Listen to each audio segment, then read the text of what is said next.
Nous sommes toujours en train de nous intéresser à certaines déclarations de Jésus-Christ lui-même.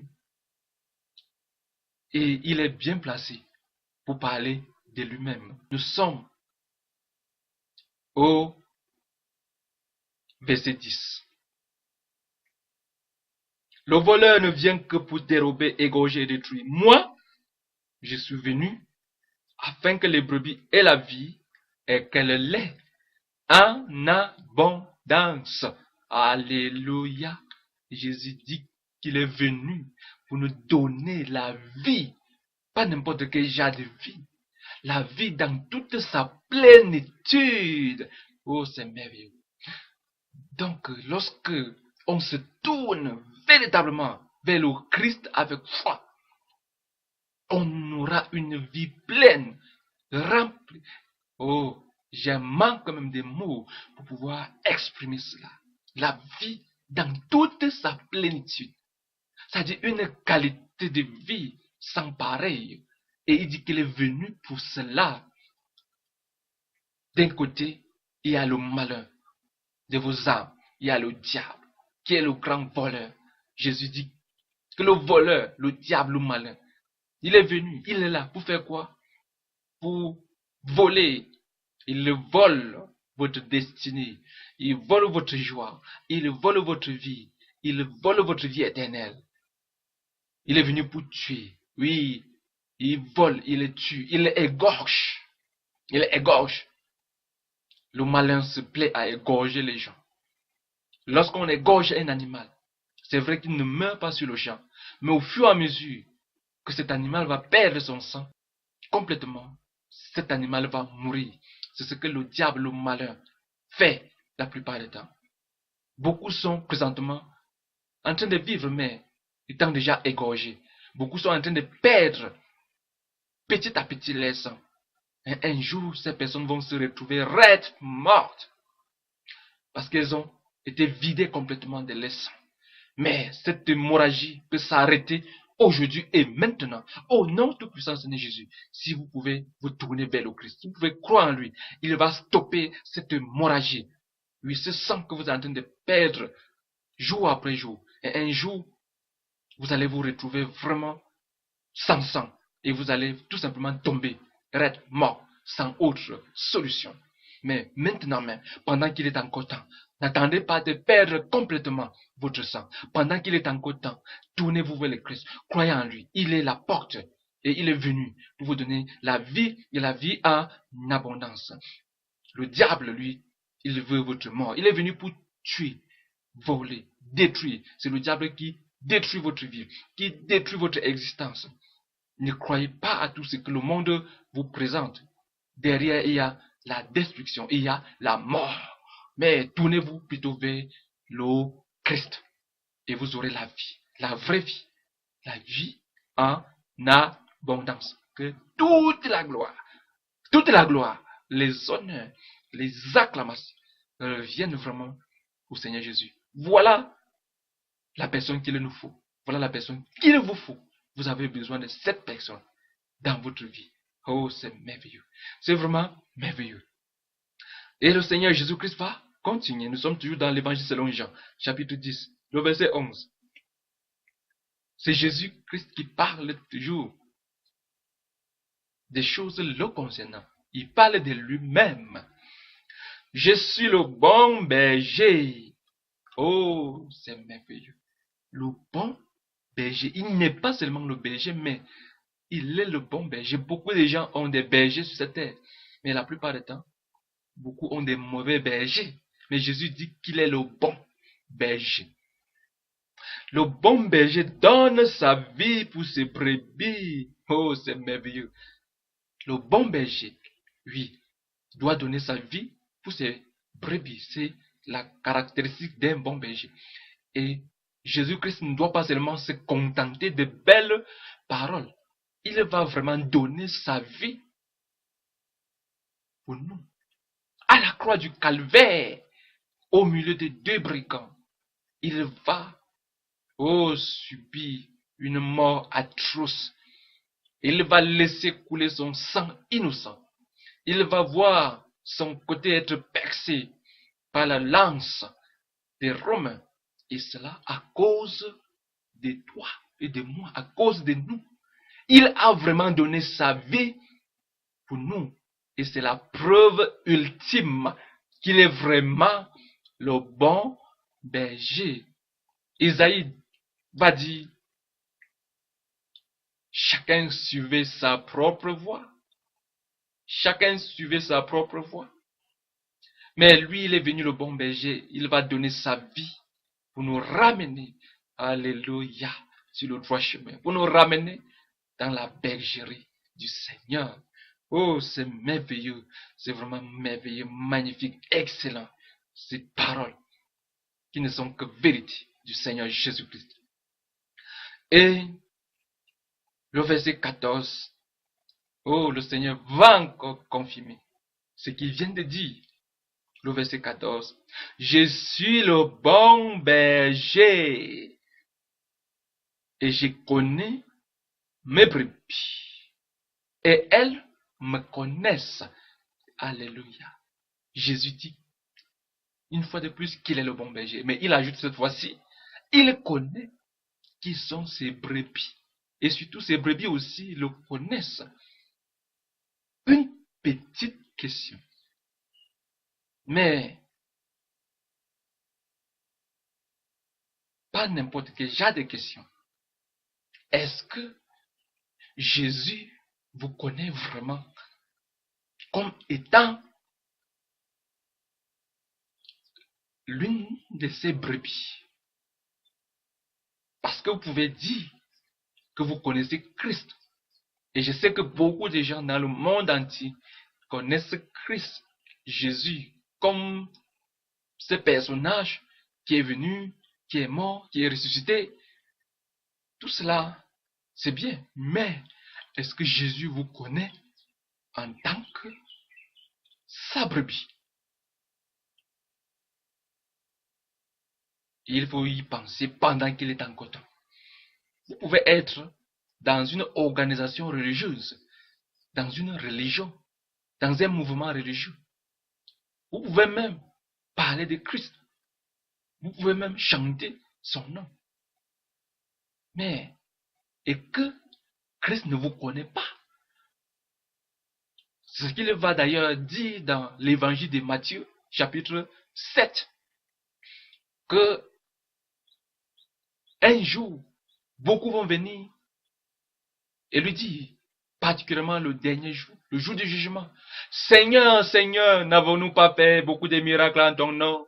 N'avons-nous pas prophétisé, chassé des démons en ton nom? Et Jésus dit qu'il va répondre, retirez-vous de moi, ouvrier d'iniquité, je ne vous ai jamais connu. Donc il y a des gens qui font des miracles, qui prophétisent, qui chassent des démons au nom du Seigneur Jésus, mais que Jésus ne les connaît pas en tant que ses brebis. Oui. Donc il ne suffit pas de chanter le nom de Jésus. Il ne suffit pas de chasser les démons au nom du Seigneur Jésus. Il ne suffit pas de prophétiser en son nom. Il ne suffit pas de faire beaucoup de choses au nom du Seigneur Jésus. Oui, beaucoup peuvent utiliser le nom du Seigneur Jésus pour faire beaucoup de choses. Mais ce n'est pas pour autant que Jésus les connaît en tant que ses brebis. Jésus dit, je suis le bon berger. Je connais mes brebis et elles me connaissent. Et les véritables brebis du Seigneur le connaissent vraiment. Ils connaissent la voix du Maître. Et ces véritables brebis ne suivront pas n'importe qui, n'importe comment. Beaucoup de gens suivent n'importe quoi et n'importe qui de nos jours. C'est la preuve que ces personnes ne sont pas des brebis du Seigneur. Beaucoup suivent des faux prophètes, des fausses doctrines, des faux enseignements. Beaucoup sont prêts à suivre chaque nouveau prophète qui apparaît avec toutes sortes de doctrines étranges. Beaucoup chancellent. Beaucoup sont vraiment livrés à tout vent des doctrines. C'est la preuve que ces personnes ne connaissent pas encore le Seigneur Jésus-Christ comme cela se voit. Parce que cette personne qui connaît vraiment Jésus et que Jésus est son berger, cette personne ne chancellera pas n'importe comment, n'ira pas à gauche et à droite n'importe comment. Parce que cette personne a un berger qu'elle suit. Et ce berger n'est pas n'importe qui, c'est le bon berger. C'est le Christ. Alléluia. Amen. Il y aura toujours des gens pour dire du n'importe quoi concernant le Seigneur Jésus-Christ. Mais ce qui est le plus important, ce n'est pas ce que les gens disent sur Jésus ou écrivent sur Jésus. Ce qui est le plus important, c'est ce que Jésus-Christ lui-même a dit sur lui-même. Nous sommes toujours dans l'évangile de Jean, chapitre 10, le verset 30. Écoutons attentivement. Jésus-Christ, une fois de plus, parle de lui-même. Jean 10, verset 30. Moi et le Père, nous sommes un. Alors, verset 31, les Juifs prirent de nouveau de pierre pour le lapider. Jésus déclare que lui et Dieu le Père, ils sont un. Moi et le Père, nous sommes un. Et les Juifs ne vont pas avaler cette déclaration. Comment est-ce qu'il peut prétendre qu'il est un avec le Père Dieu? Et ce qui est intéressant, c'est que Jésus n'est jamais revenu sur ces déclarations. Quand bien même les Juifs vont prendre les pierres pour le lapider, il ne doit pas changer ses paroles. Il ne doit pas revenir sur ses déclarations en disant « Excusez-moi, peut-être je suis allé un peu trop loin. Ce n'est pas ce que je voulais vraiment dire. » Non, Jésus n'est jamais revenu en arrière pour corriger ses déclarations. Ce que le Seigneur Jésus-Christ disait, il assumait. Même lorsqu'on voulait le lapider, à cause de ses déclarations, il maintenait ses déclarations. Parce que ce n'était que pure vérité. Alléluia. Jésus-Christ ne peut dire que la vérité. Parce qu'il est la vérité. Et c'est très très important. Parfois, il arrive de nos jours que des gens reviennent sur les déclarations lorsqu'ils se rendent compte. Oui, la plupart du temps, lorsque certaines personnes se rendent compte que les affirmations, les déclarations scandalisent les gens ou créent parfois des chocs, ces personnes reviennent sur les déclarations pour essayer d'arranger pour que ça puisse se passer facilement. Non, Jésus n'a jamais fait cela. Il était formel dans ses déclarations et il était prêt à assumer les conséquences de ses déclarations, quitte même à ce que les gens le lapident pour ses déclarations. Et nous sommes toujours dans l'évangile de Jean, chapitre 10. Nous allons lire cette fois-ci le verset 31 jusqu'à 33. Alors les Juifs prirent de nouveau des pierres pour le lapider. Verset 32. Jésus leur dit, je vous ai fait voir plusieurs bonnes œuvres venant de mon Père, pour laquelle me lapidez-vous. Les Juifs lui répondirent, ce n'est point pour une bonne œuvre que nous te lapidons, mais pour un blasphème. Parce que toi qui es un homme, tu te fais Dieu. Que pour ceux qui écoutaient Jésus, c'était vraiment un blasphème. Que Jésus se fasse égal de Dieu. Que Jésus, dans ses déclarations, essaye de montrer aux gens, de prouver aux gens qu'il est Dieu. Ou affirme qu'il est Dieu dans ses déclarations. Pour ceux qui l'écoutaient, les Juifs, c'était naturellement un blasphème. Et nous allons lire les versets 37 et 38. Il est écrit: si je ne fais pas les œuvres de mon Père, ne me croyez pas. C'est Jésus qui parle. Si je ne fais pas les œuvres de mon Père, ne me croyez pas. Mais si je les fais, même si vous ne me croyez pas, croyez à cause de ces œuvres, afin que vous sachiez et que vous reconnaissiez que le Père est en moi et que je suis dans le Père. Écoutons très bien ce que Jésus-Christ affirme. Je relis. Si je ne fais pas les œuvres de mon Père, ne me croyez pas. Mais si je les fais, même si vous ne me croyez point, croyez à ces œuvres, afin que vous sachiez et compreniez que le Père est en moi et que je suis dans le Père. Alléluia. Le Christ maintenant dit, même s'il est difficile pour vous de croire à ce que je suis en train de dire, au moins à cause de ce que j'ai fait, croyez, justement. Parce que les œuvres du Seigneur Jésus-Christ sont là pour témoigner qu'il est Dieu.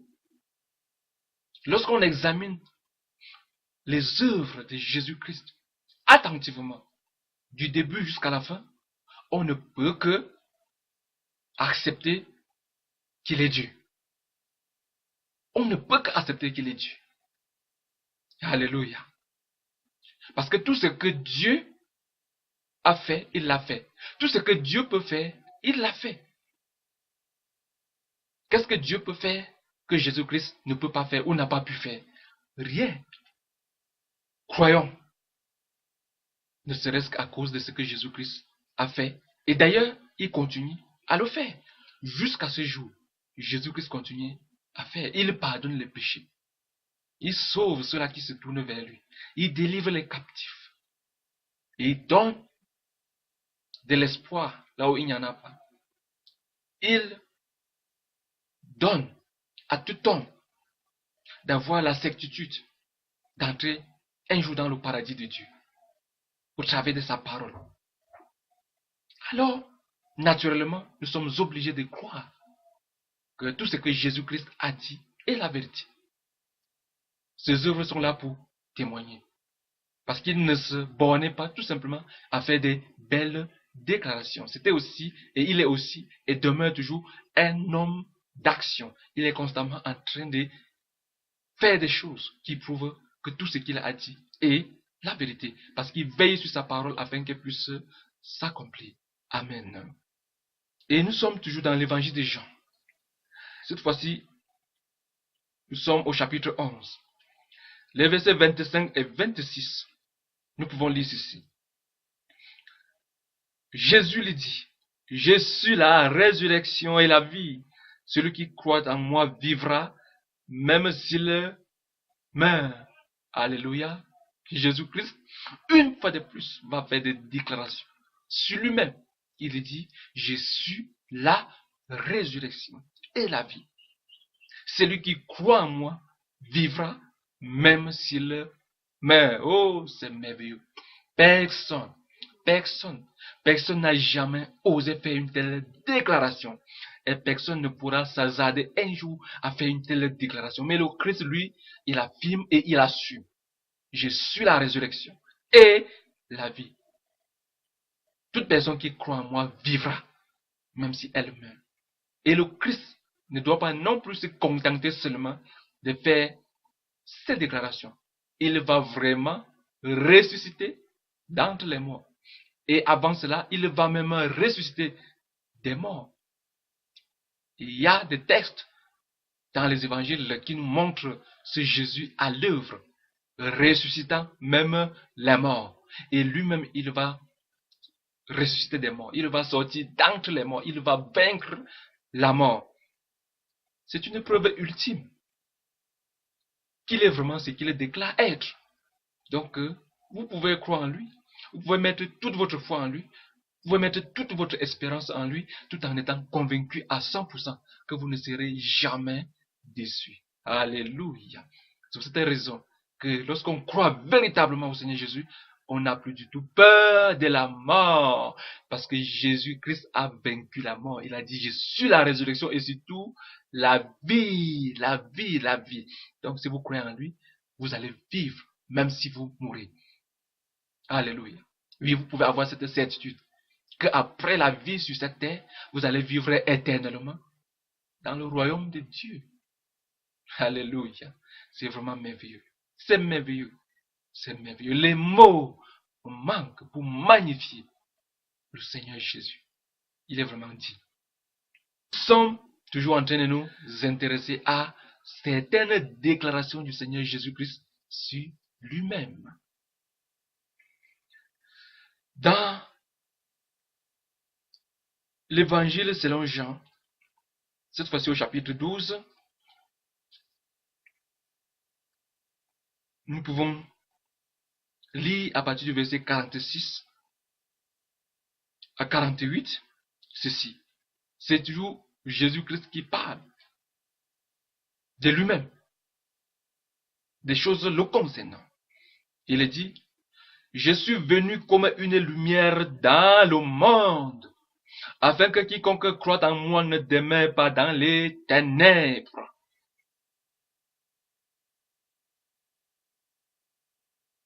Le Christ parle encore qu'il est venu comme une lumière dans le monde, afin que quiconque croit en lui ne demeure pas dans les ténèbres. Quiconque, donc ça peut être n'importe qui. Le fait que les gens demeurent dans les ténèbres, c'est tout simplement parce que ils ne veulent pas croire au Seigneur Jésus. Quiconque, donc n'importe qui peut être délivré, peut sortir des ténèbres, tout simplement en croyant au Seigneur Jésus, qui est cette lumière qui est venue dans ce monde pour nous éclairer. Et il va continuer. Verset 47. Si quelqu'un entend mes paroles et ne les garde point, ce n'est pas moi qui le juge, car je suis venu non pour juger le monde, mais pour sauver le monde. Jésus-Christ dit qu'il est venu non pour juger les hommes, mais pour les sauver. Écoutez attentivement.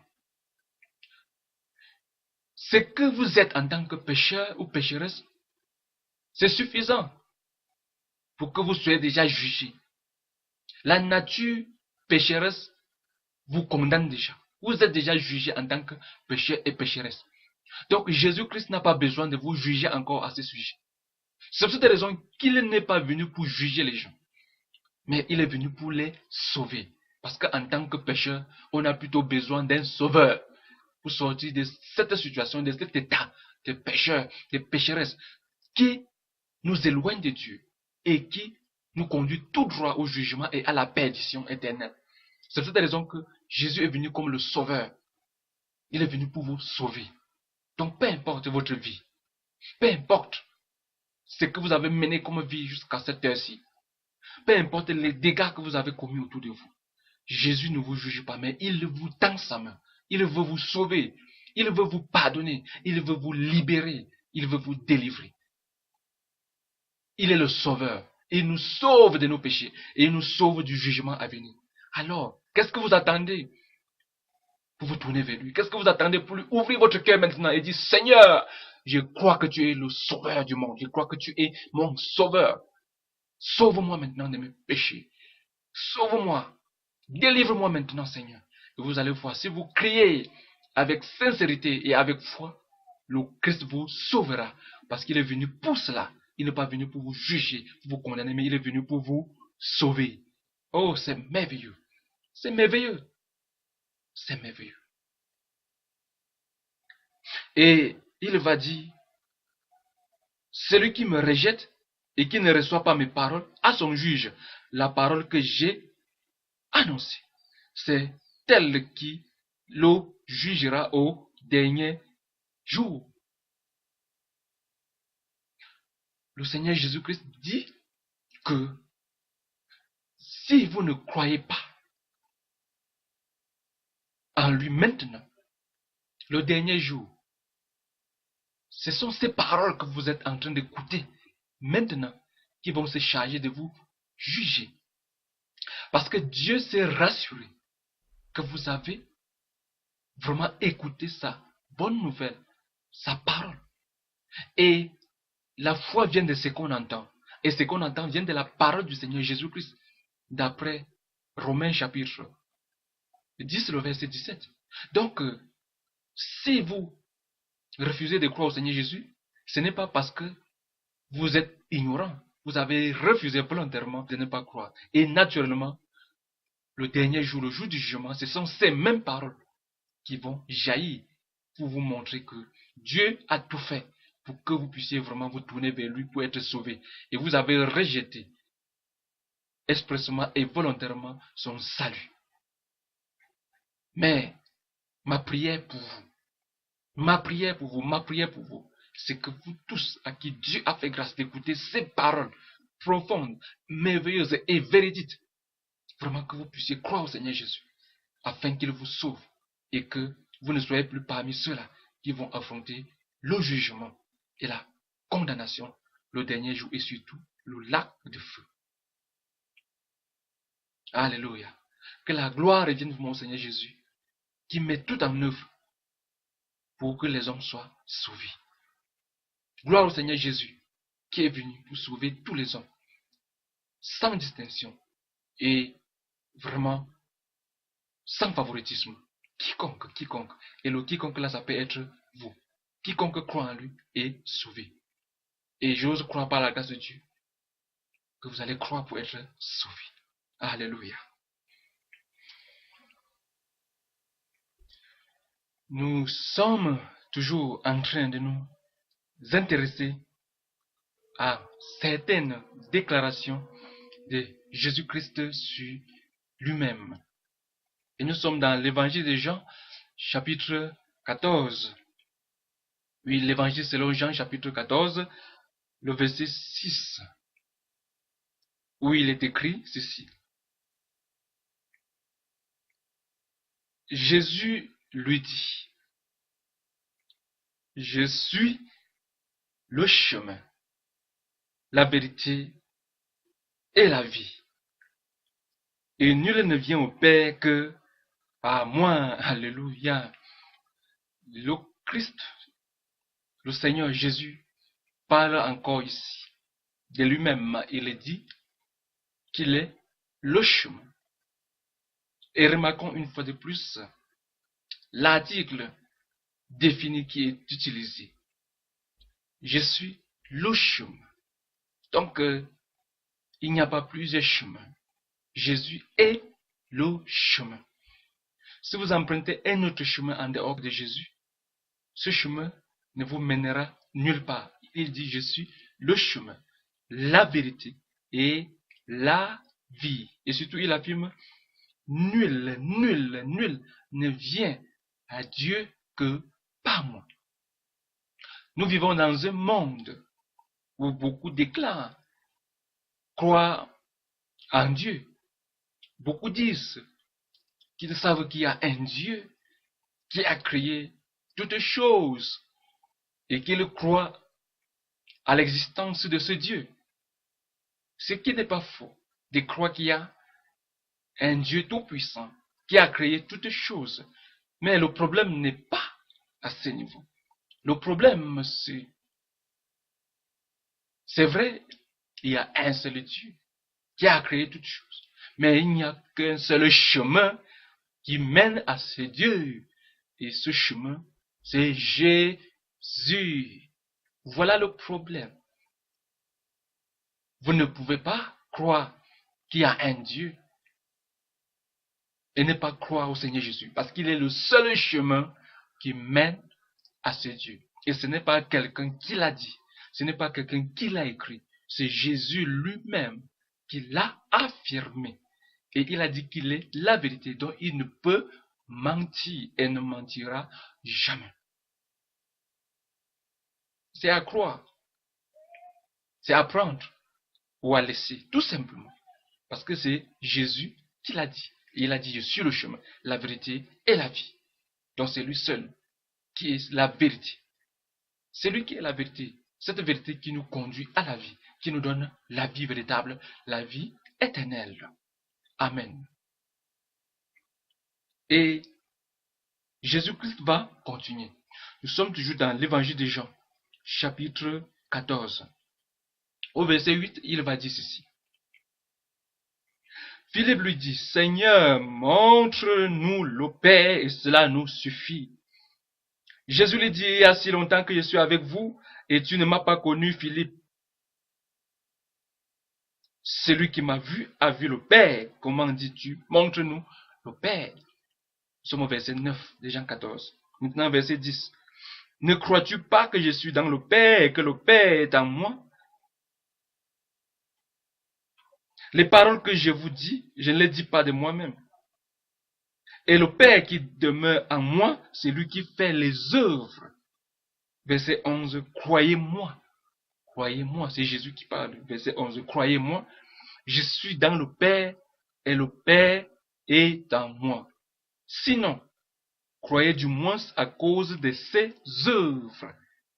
Alléluia. Le Christ est formel. On ne peut être plus clair que cela. Il dit que le Père est en lui. Et il est dans le Père. Croyez, croyez. Et il va dire sinon, croyez du moins à cause de ses œuvres. Donc les œuvres du Seigneur Jésus sont là pour témoigner que ce qu'il dit est la vérité. Alléluia. Et nous sommes toujours dans l'évangile selon Jean chapitre 14. Cette fois-ci, nous allons lire les versets 13 et 14. Et tout ce que vous demanderez en mon nom, je le ferai, afin que le Père soit glorifié dans le Fils. Si vous demandez quelque chose en mon nom, je le ferai. Amen. C'est Jésus-Christ qui parle. Que en son nom, tout ce que nous demandons, il le fait. Donc Jésus fait, Jésus exauce les prières, Jésus agit. S'il n'est pas Dieu, il ne peut pas exaucer nos prières, il ne peut pas faire quelque chose. Il est Dieu. Et ce qui est aussi intéressant, c'est qu'il dit tout ce que vous demanderez en mon nom, en son nom. Comment se fait-il alors que de nos jours, on laisse le nom de Jésus pour demander en d'autres noms? Oui, beaucoup demandent au nom des saints, au nom des prophètes, au nom des archibishops, au nom même de sa mère Marie ou la Sainte Vierge Marie, et que sais-je encore. Et pourtant, il a dit tout ce que vous demanderez en mon nom, je le ferai. Alors, à partir de ce jour, si vous voulez prier selon Dieu, si vous voulez être exaucé selon Dieu, demandez tout simplement au nom du Seigneur Jésus. Si vous demandez en d'autres noms, si vous priez un autre nom, sachez que vous n'êtes plus dans la parole de Dieu. Même s'il y a exaucement, il se peut que ça ne soit pas le vrai Dieu qui est agi. Et quand ce n'est pas le vrai Dieu qui agit, il y aura toujours les conséquences négatives. Parce qu'il n'y a que la bénédiction de Dieu qui enrichit. Et il ne la fait suivre d'aucun chagrin. Oui, lorsque c'est Dieu qui bénit, sa bénédiction, il ne la fait suivre d'aucun chagrin. Mais lorsque il y a d'autres sources de bénédiction, tôt ou tard, il y aura des chagrins derrière cette bénédiction ou ces bénédictions. Et le Seigneur Jésus-Christ va continuer à parler. Il va dire ceci. Nous sommes au verset 23. Jésus lui répondit, si quelqu'un m'aime, il gardera ma parole. Et mon Père l'aimera. Nous viendrons à lui. Et nous ferons notre demeure chez lui. Alléluia. Jésus dit que si nous l'aimons, nous devons garder sa parole. Et si nous gardons sa parole, il va venir et il va demeurer chez nous. Qu'est-ce que cela veut dire? Dieu veut demeurer dans notre cœur. Dieu veut demeurer en nous. Dieu veut vivre en nous. Le Seigneur Jésus-Christ veut faire de notre corps, de notre cœur, sa demeure. Et là où Jésus-Christ est, là où Jésus demeure, il n'y a point de mauvais esprits, il n'y a point de démons. Les gens sont possédés sur la terre parce que il n'y a pas Jésus dans leur vie. Même les maisons sont possédées. Oui, parce qu'il n'y a pas Jésus. Là où il y a Jésus, les démons et le diable ne peuvent pas s'aventurer n'importe comment. Donc, si vous voulez être libéré de cette possession démoniaque, invitez tout simplement le Seigneur Jésus à venir habiter chez vous et en vous. Et vous allez voir que désormais, là où Jésus habite, le diable n'a pas de place. Et il y a un chant qui dit, où est la place du diable? Là où Jésus règne. Où est la place du diable? Il n'y en a pas, il n'y en a pas. Où est la place du diable? Là où Jésus règne. Où est la place du diable? Il n'y en a pas, il n'y en a pas. Il n'y en a plus, il n'y en a plus, il n'y en a plus. Où est la place du diable? Là où Jésus règne. Où est la place du diable? Il n'y en a pas, il n'y en a pas. C'est un merveilleux chant qui dit la vérité. Il n'y a pas du tout de place pour le diable là où Jésus règne. Donc, invitez Jésus dans votre vie, dans votre maison, et vous verrez qu'il n'y aura plus de place pour les mauvais esprits qui vous tourmentent et qui vous oppressent. Que la personne qui a des oreilles pour entendre, entende. Et le Seigneur Jésus-Christ va continuer à parler. Nous sommes dans l'évangile de Jean, cette fois-ci chapitre 15. L'évangile selon Jean chapitre 15. Nous allons lire à partir du verset 5 au verset 7. Il est écrit ceci, c'est Jésus qui parle. Je suis le cep, vous êtes les sarments. Je suis le cep, vous êtes les sarments. Celui qui demeure en moi et en qui je demeure porte beaucoup de fruits. Car sans moi, vous ne pouvez rien faire. Si quelqu'un ne demeure pas en moi, il est jeté dehors comme le sarment, et il sèche, puis on le ramasse et on le jette au feu, et il le brûle. Verset 7, si vous demeurez en moi et que mes paroles demeurent en vous, demandez ce que vous voudrez, et cela vous sera accordé. Alléluia. Le Seigneur Jésus-Christ dit qu'il est le cep. Donc, il est comme cette tige principale. Et nous sommes comme des branches. Et naturellement, si nous voulons porter beaucoup de fruits dans notre vie, des fruits dignes de ce nom, des fruits qui glorifient Dieu, Jésus-Christ nous invite à demeurer attachés en lui. Parce que si nous nous détachons de Jésus, nous sommes comme cette branche qui a été détachée de la tige principale, cette branche qui a été coupée. Et naturellement, cette branche va finir par se sécher et ne doit plus être bon qu'à être jetée au feu. Vous voyez, c'est pour nous interpeller. Jésus interpelle les hommes et ses disciples en particulier à rester toujours attachés à lui, à rester toujours scotchés sur lui, pour continuer à porter beaucoup de fruits, parce qu'il est le sceptre et nous sommes les sarments. Et il dit que celui qui demeure en moi et en qui je demeure porte beaucoup de fruits. Voilà le secret. Si nous voulons porter toujours des fruits dignes de ce nom, restons attachés au Seigneur, demeurons attachés au Seigneur. Et naturellement, nous allons porter beaucoup de fruits. Et il va dire, sans moi, vous ne pouvez rien faire. Sans moi, vous ne pouvez rien faire. Donc, si nous voulons porter beaucoup de fruits, si nous voulons vraiment faire des choses dignes, nous sommes obligés de rester attachés et scotchés au Seigneur. Il est formel. Sans moi, vous ne pouvez rien faire. Donc notre force, c'est le Seigneur, notre source d'inspiration, notre source de sagesse, notre source de victoire, c'est le Seigneur Jésus. Et nous ne devons pas nous amuser avec cette source n'importe comment, au risque d'échouer lamentablement.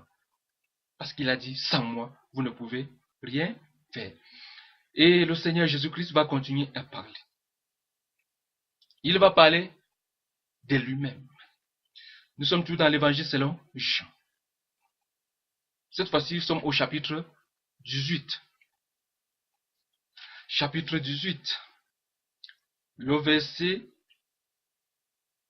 37. Ici, Jésus-Christ est devant le gouverneur Ponce Pilate. Jésus va dire, avant que Jésus ne parle, c'est Pilate qui a la parole. Nous sommes au verset 37 de l'évangile de Jean chapitre 18. Pilate lui dit, tu es donc roi? Tu le dis. Je suis roi. C'est Jésus qui répond. Tu le dis, je suis roi. Je suis né et je suis venu dans le monde pour rendre témoignage à la vérité. Quiconque est de la vérité écoute ma parole. Alléluia. Jésus-Christ dit qu'il est venu pour rendre témoignage à la vérité. Et naturellement, quiconque est de la vérité écoute sa voix. Alléluia. Donc il n'y a que ceux-là qui ne sont pas de la vérité, qui n'écoutent pas la voix de Jésus, qui repoussent Jésus et ses paroles. Si quelqu'un est véritablement de la vérité, si quelqu'un aime la vérité, naturellement, cette personne va écouter Jésus. Parce que tout ce que Jésus a dit n'est que pure vérité. Est-ce que vous êtes de la vérité? Si vous êtes de la vérité, si vous aimez la vérité, automatiquement vous allez écouter le Seigneur Jésus. Et vous allez aussi le suivre. Si c'est la vérité que vous cherchez. Alléluia, gloire au Seigneur Jésus. Et dans l'Apocalypse, le dernier livre de la Bible, oui, ce dernier livre, Apocalypse. Je tiens à signaler que Apocalypse veut dire tout simplement révélation ou bien dévoilement. Oui, parce que parfois on fait dire à ce mot ce qu'il n'est pas véritablement. Oui, lorsqu'on parle d'Apocalypse, beaucoup voient ça autrement. La traduction littérale d'Apocalypse, c'est tout simplement révélation ou dévoilement. Donc ici, le Seigneur a tout simplement déchiré le voile pour permettre aux hommes de voir ce qui se trouve de l'autre côté. Tout simplement, c'est-à-dire particulièrement l'avenir. Et dans ce livre Apocalypse, chapitre 1er, nous pouvons lire le verset 8. C'est Jésus-Christ qui parle une fois de plus. Donc le Seigneur Jésus-Christ va parler jusqu'au dernier livre de la Bible. Donc même après sa mort et sa résurrection, il va continuer à parler. Et surtout de lui-même. Puisque nous sommes toujours en train de nous intéresser à ces déclarations choc, bouleversantes sur sa propre personne. Il est dit ceci au verset 8 de Apocalypse chapitre 1er. Je suis l'alpha et l'oméga, dit le Seigneur Dieu, celui qui est, qui était, qui vient, le Tout-Puissant. Alléluia. Jésus-Christ dit qu'il est l'alpha et l'oméga, c'est-à-dire le commencement et la fin. Donc, on ne peut pas exclure Jésus du monde, de l'histoire du monde. Ça n'est pas possible. Même si vous essayez d'exclure Jésus de votre vie, il va finir toujours par intervenir le jour du jugement. Parce qu'il est l'alpha et l'oméga. Les hommes ont beau exclure Jésus de leurs activités, de leurs entreprises, de leurs décisions. Un beau jour, ils vont toujours faire face à lui. Parce que si vous n'acceptez pas Jésus aujourd'hui comme sauveur, vous allez l'affronter un jour comme juge sur son grand trône blanc. Il est la pierre angulaire. Et la Bible dit qu'il va finir par devenir la principale de l'angle. Les hommes ont beau rejeter Jésus, cette pierre angulaire. Il va finir toujours par prendre la place qui est la sienne, c'est-à-dire la principale, la pierre de l'angle. C'est pour vous interpeller. Si jusqu'à présent, vous avez rejeté Jésus de votre vie, si jusqu'à présent, vous n'avez pas accordé d'importance à Jésus dans vos entreprises, c'est pour interpeller même les rois, les chefs d'État, les nations qui rejettent Jésus, qui rejettent les paroles du Seigneur Jésus. Il est encore temps pour vous de le remettre au centre de vos décisions, au centre de vos actions, au centre de votre existence, au centre de votre vie pendant qu'il est encore temps. Parce qu'il est l'alpha, il est l'oméga. Il va achever l'histoire du monde. Que vous le croyez ou pas, que vous l'acceptiez ou pas, ça ne change rien. Et il mérite vraiment la première et la dernière place dans nos vies et dans tout ce que nous faisons, dans toutes nos activités. Mesdames et messieurs et très chers frères et sœurs en Christ. Et il va dire qu'il est le Dieu tout-puissant. Alléluia. Il est le tout-puissant. Les sorciers sont puissants. Les marabouts sont puissants. Les féticheurs sont puissants. Les démons sont puissants. Le diable est puissant. Mais c'est Jésus-Christ qui est le tout-puissant. Alléluia. Le Seigneur Jésus-Christ est le seul qui est le tout-puissant. C'est lui qui est le maître. C'est lui qui est le Dieu de toute chair et de tout esprit. Alors, tournez-vous vers cette personne qui est tout-puissante. Confiez votre vie à Jésus parce qu'il est le tout-puissant et il est digne. Il est vraiment digne. Alléluia. Alléluia. Et il est écrit qu'il est celui qui était et celui qui vient. Alléluia, c'est vrai. Jésus revient. Ça c'est certain, ça c'est sûr. Et c'est lui qui l'a dit à plusieurs reprises et il ne peut mentir. Beaucoup disent, Jésus avait dit qu'il reviendra du n'importe quoi. Il va revenir, ça c'est certain. Et il a dit qu'il revient comme un voleur. Personne ne connaît ni le jour ni l'heure. Donc un beau jour, les gens vont tout simplement se retrouver devant une évidence que Christ est venu et a enlevé son épouse de la terre, l'Église. Si le Seigneur le permet, un jour nous allons nous entretenir sur l'enlèvement. Jésus va revenir. Et au verset 18 de Apocalypse chapitre 1er, il va dire, une fois de plus, c'est Jésus. Je suis le premier et le dernier. Et le vivant. Alléluia. Le vivant. Jésus-Christ est vivant. Il n'est plus dans la tombe. Il est mort pour nos péchés. Mais la mort n'a pas pu le retenir. Parce que le salaire du péché, c'est la mort. Jésus n'a jamais péché. Et pour cette raison, il ne méritait pas la mort. Il est mort tout simplement pour nos péchés. Mais la mort n'a pas pu le retenir. Et 3 jours après, il a vaincu la mort. Il est sorti victorieux. Et il est vivant. Et parce qu'il est vivant, il agit jusqu'à présent. Il suffit seulement de faire appel à lui, de l'invoquer, de croire en lui. Et vous allez le voir agir dans votre vie. Parce qu'il vit à jamais. Et la Bible nous dit que le Christ ressuscité ne mourra plus jamais. Parce qu'il est mort une seule fois pour nos péchés. Jésus lui-même dit qu'il est vivant. Il était mort, mais il n'est plus dans la tombe. Et c'est sa particularité. Tous les prophètes qui ont existé avant lui, les prophètes des religions sont morts. Et ils attendent la résurrection et le jugement. Et c'est Jésus-Christ lui-même qui va se charger de les juger. Ce que la Bible déclare. Qu'un jour, il va juger les vivants et les morts. En attendant, il dit qu'il est vivant. Alors, en croyant au Seigneur Jésus, vous n'êtes pas en train de croire à quelqu'un qui est mort il y a longtemps. Vous n'êtes pas en train de croire en quelqu'un qui a disparu. Non, vous êtes en train de croire à quelqu'un qui est vivant pour toujours. Alléluia. Il a dit, je suis avec vous tous les jours jusqu'à la fin du monde à ses disciples. Alléluia. C'est vraiment merveilleux. Et il va maintenant dire, je suis vivant au siècle des siècles. J'étais mort et voici, je suis vivant Au siècle des siècles, je tiens les clés de la mort et du séjour des morts. Alléluia. Alléluia. Jésus-Christ a les clés du séjour des morts entre ses mains. Donc, vous n'avez plus du tout peur de la mort. Si vous croyez en lui, il n'y a que ceux-là qui n'ont pas cru au Seigneur Jésus qui doivent avoir peur de la mort. Parce qu'après la mort, c'est le jugement qui vous attend. Et la Bible nous dit qu'il est réservé à un homme de mourir une seule fois. Après quoi vient le jugement. Et si vous êtes jugé, parce que vous êtes mort dans vos péchés, c'est pour être jeté dans le lac de feu. Mais cette personne qui a cru au Seigneur Jésus n'a plus peur. Parce que c'est son maître qui a les clés désormais du séjour des morts.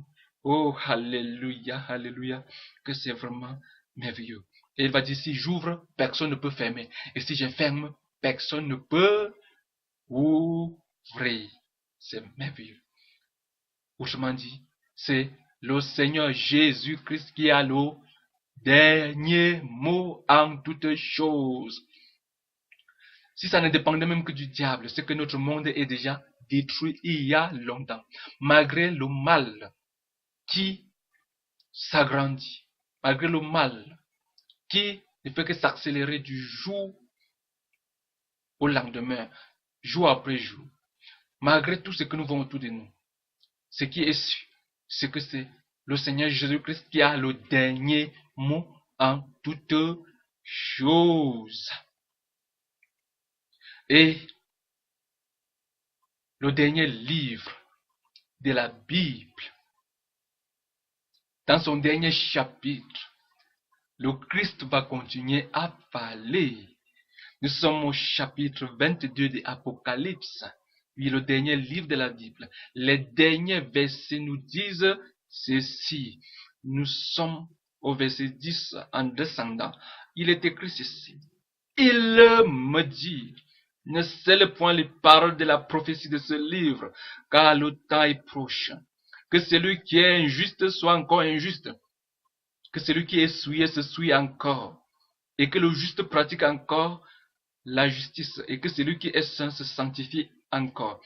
Voici, je viens bientôt. Voici, je viens bientôt. Et ma rétribution est avec moi pour rendre à chacun selon son œuvre. Verset 13, je suis l'alpha et l'oméga, le premier et le dernier, le commencement et la fin. Heureux ceux qui lavent les robes, afin d'avoir droit à l'arbre de vie et d'entrer dans les portes dans la ville. Verset 15, dehors les meurtriers, les magiciens, les débauchés, les meurtriers, les idolâtres, et quiconque aime et pratique le mensonge. Verset 16, moi Jésus, j'ai envoyé mon ange pour vous attester ces choses dans les églises. Je suis l'étoile brillante du matin. Alléluia, alléluia, alléluia. Le Seigneur Jésus lui-même se charge de conclure les paroles de la Bible. Et il dit, ne scellez point les paroles de la prophétie de ce livre, car le temps est proche. Donc le Seigneur dit que le temps est proche. C'est pour cette raison que vous êtes en train d'écouter ces paroles. Je pouvais garder ces paroles pour moi seul, ce qui serait un péché. Je n'ai pas scellé ces paroles, je n'ai pas caché ces vérités. C'est cette raison que je suis là en train de les partager avec vous. Parce que le temps est proche. Il faut que vous soyez éclairés. Il faut que vous sachiez qui est vraiment Jésus. Que vous soyez vraiment au courant de ce que Jésus a dit sur lui-même. Ne vous contentez plus seulement de ce que vous entendez par-ci, par-là, et de ce que les gens racontent, que ce soit les films que les gens sortent par-ci, par-là sur Jésus. Soyez ceux-là qui s'appuient que sur ce que Jésus a dit sur lui-même. Et il est très bien placé pour le faire. Il va dire, le temps est proche. Que celui qui est injuste soit encore injuste. Jésus dit, si vous voulez vivre dans l'injustice, dans vos péchés, dans la corruption, le mal, il vous laisse libre de le faire, de continuer à mener ce genre de vie.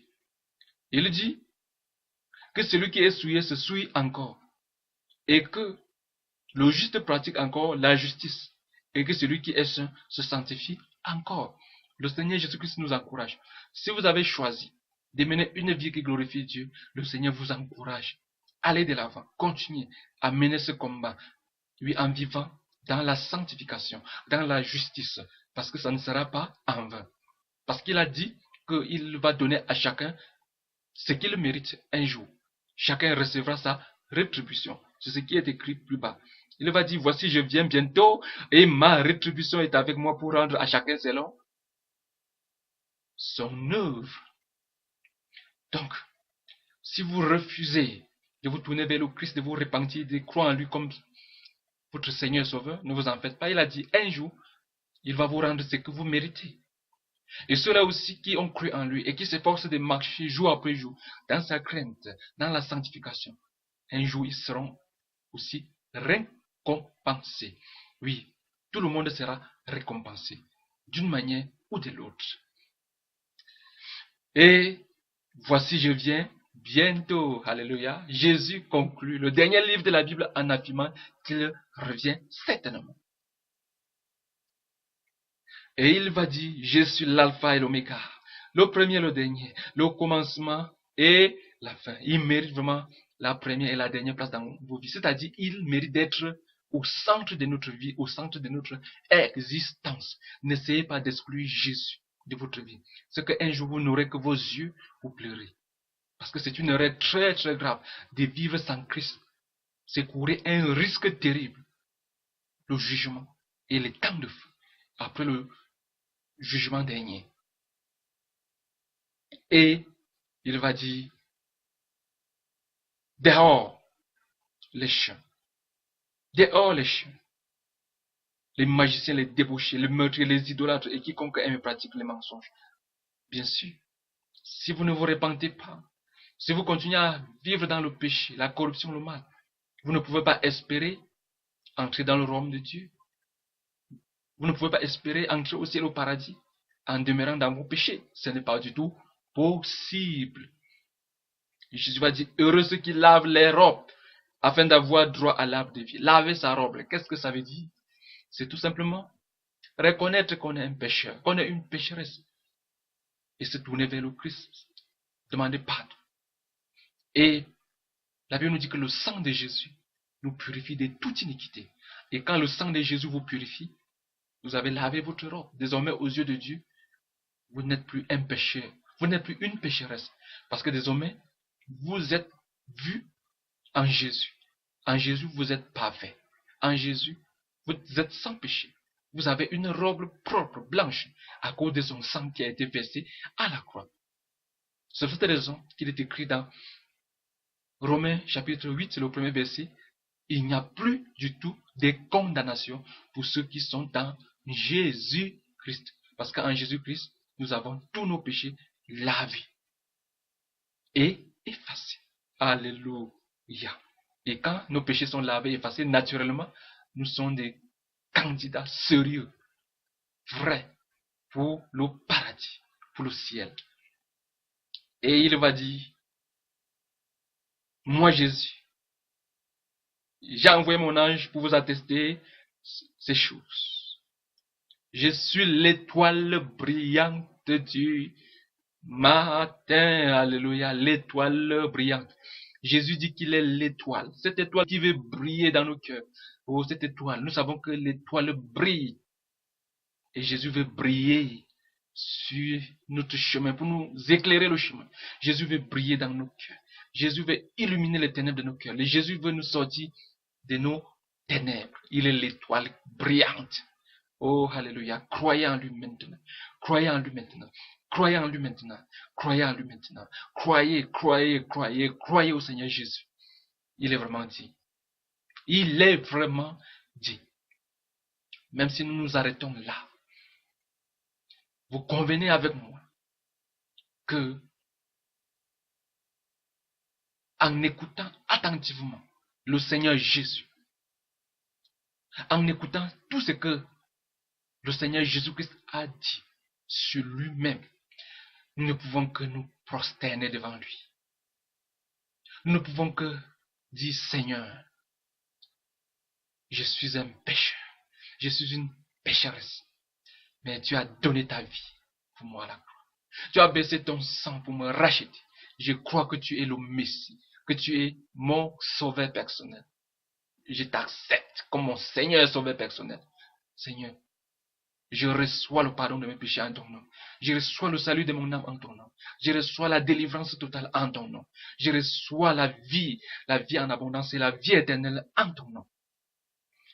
Seigneur Jésus, je me prosterne devant toi et je t'adore parce que tu es vraiment digne d'être adoré. Tu es digne, Seigneur. Dans les cieux, sur la terre et même sous la terre, tu es digne.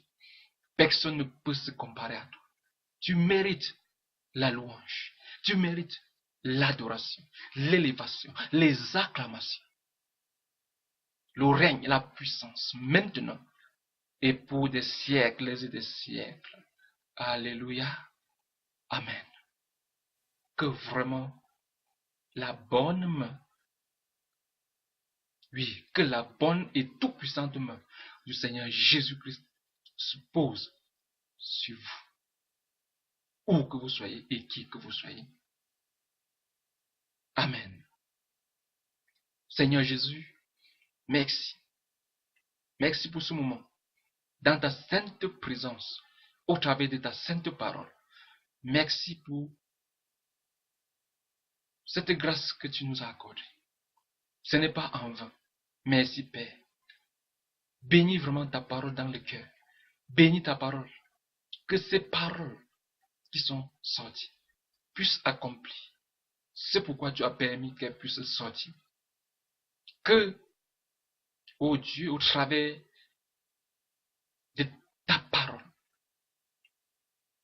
et au travers de ce message, qui s'est intéressé à cette déclaration que tu as faite sur toi-même, qu'au travers, Seigneur, ce message, des multitudes soient libérées, soient sauvées. En ton nom, Seigneur Jésus, nous avons le pardon de nos péchés. En ton nom, nous avons la délivrance totale. Oui, Seigneur, qu'au travers de ce message, des multitudes obtiennent le pardon de leurs péchés, obtiennent la délivrance totale. Oui, obtenez la délivrance totale. Au nom tout-puissant, Seigneur Jésus. Peu importe les ténèbres qu'il y a dans vos vies, peu importe les chaînes qui vous lient, je proclame au nom tout-puissant, Seigneur Jésus, que ces chaînes-là tombent maintenant. Au nom tout-puissant, Seigneur Jésus, que ces jours, ces liens soient brisés, soient coupés. Au nom tout-puissant du Seigneur Jésus, que la délivrance complète et totale soit votre partage. Au nom tout-puissant du Seigneur Jésus-Christ. Merci Seigneur Jésus de sauver ces multitudes. Merci de les libérer. Merci de les affranchir. Merci de les éclairer. Car tu es la lumière du monde et tu es l'étoile brillante. Merci. Merci. Merci parce que tu le feras certainement. Et toute la gloire, les honneurs, les acclamations vont te revenir à toi seul maintenant et pour des siècles et des siècles. Amen. Amen. Amen. Amen. Amen. Amen. Amen. Amen. Amen. Amen. Amen. Amen. Nous vivons dans un monde où la déception est presque partout. Oui, les gens n'ont plus vraiment des repères. Les politiciens nous déçoivent. Et pire encore, même la religion aussi nous déçoit. Et également beaucoup de chefs religieux. La déception est partout. Et on ne sait plus véritablement vers qui se tourner.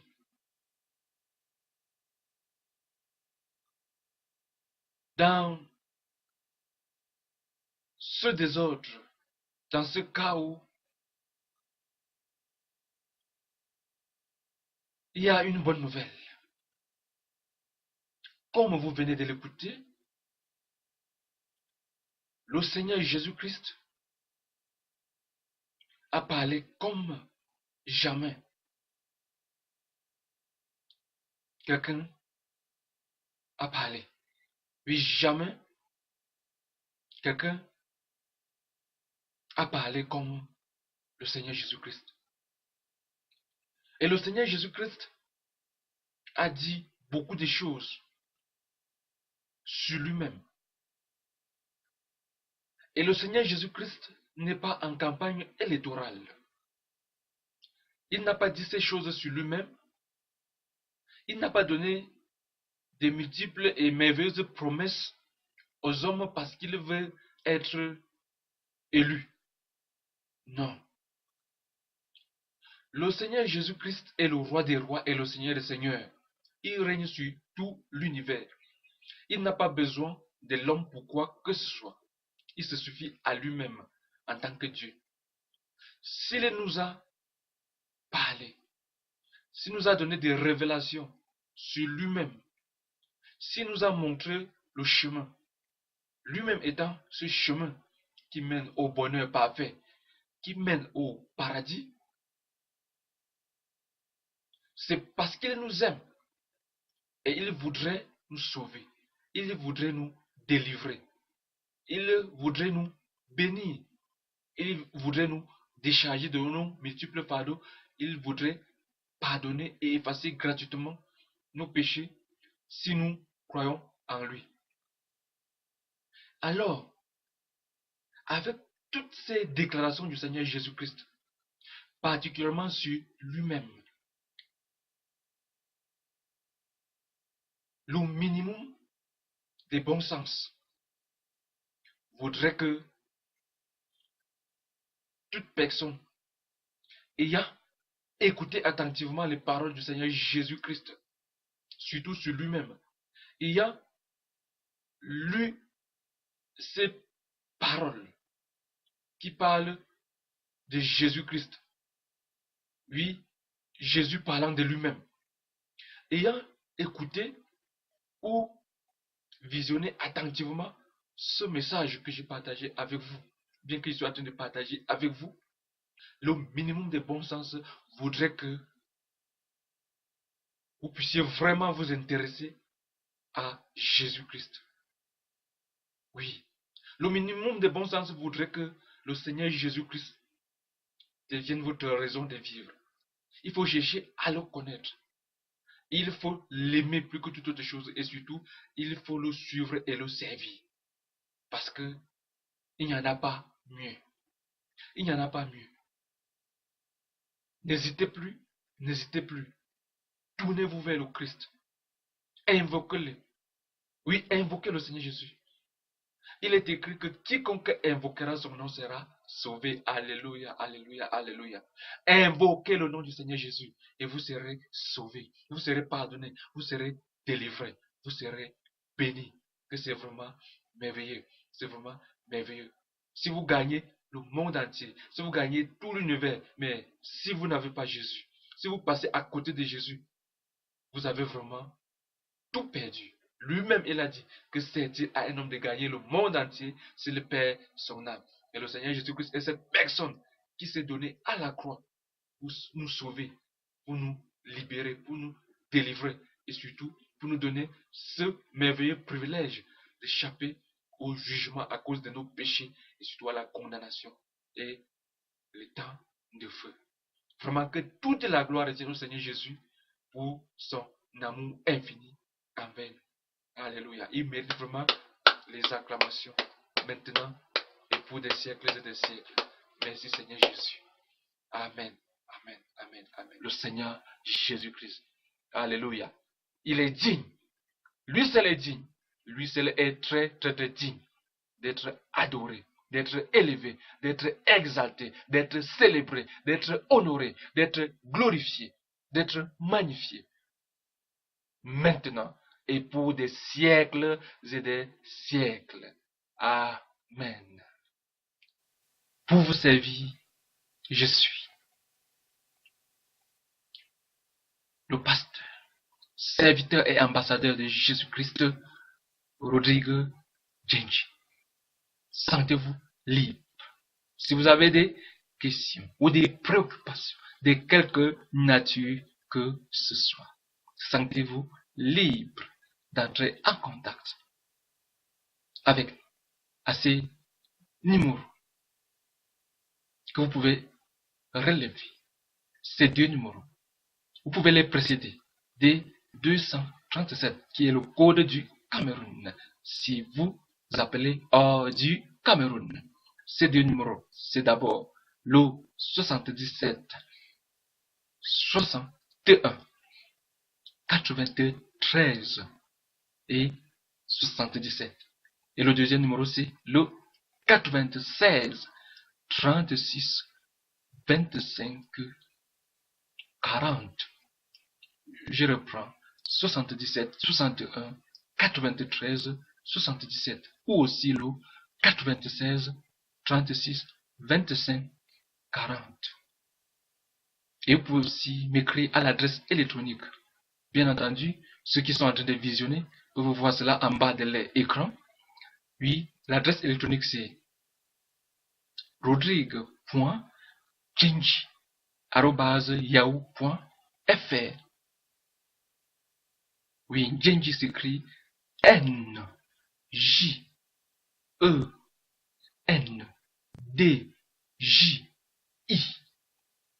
rodrigue.genji@yahoo.fr.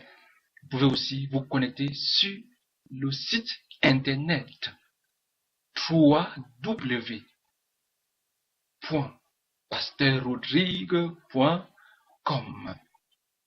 Sur ce site, vous pouvez télécharger gratuitement tout ce qui vous intéresse, que ce soit des messages abordant différents sujets en brochure, en audio MP3, aussi même en vidéo.